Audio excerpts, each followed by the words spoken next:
This is the screencast for section 4.3, example 2. Now we're going to test concavity. Concavity, as you can see here, the slopes, as a curve is concave down, the slopes are going to be decreasing. Therefore, y prime itself is going to be decreasing. Which then means y double prime is going to be negative, or vice versa. If the curve is concave up, the slopes as we go out away from the y-axis here are going to be increasing, so y prime is going to be increasing, the slopes of the original function. And then if y prime is increasing, y double prime is positive, which means then the second derivative of this curve might look like this. If you have a completely concave up curve, the slopes are still always increasing. See, they're just getting less negative and less negative, getting closer to 0. So they're going to zero out here, and then as we take the tangents over this way, the slopes are going to get bigger and bigger and bigger, more positive.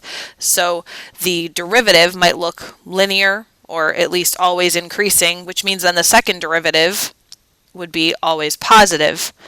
So the second derivative of this curve might look like that.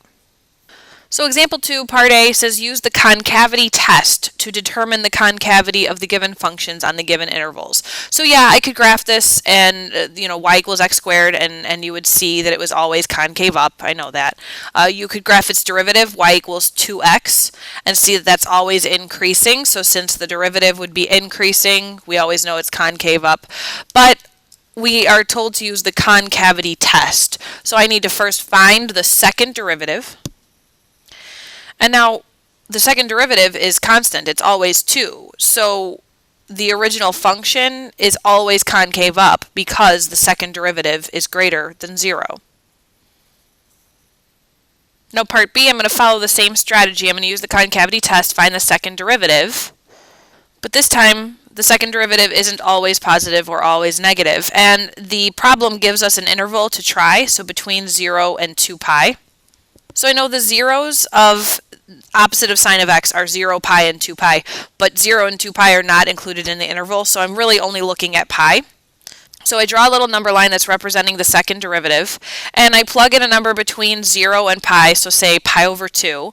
Now the sign of pi over 2 is positive 1, but then the negative in front of it is going to be a negative. Then I plug in a number between pi over 2, or pi and 2 pi, and like 3 pi over 2, and the sign of 3 pi over 2 is negative 1, but then the negative in front of that makes it positive. So now I can tell you that y is concave down between 0 and pi because the second derivative is negative.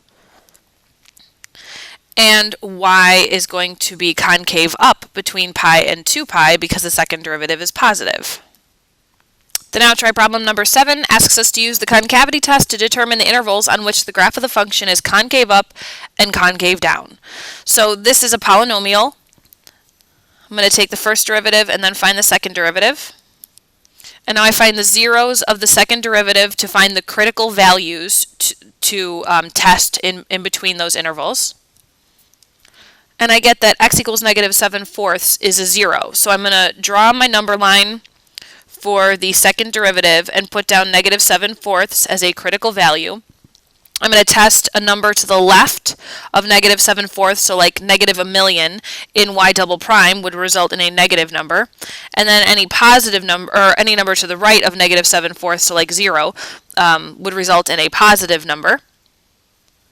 So then part A, where is the graph concave up? Well, y is concave up on the interval negative 7/4 to infinity because y double prime is greater than 0 there. But then for part B, y is concave down from negative infinity to negative 7/4 because y double prime is negative there.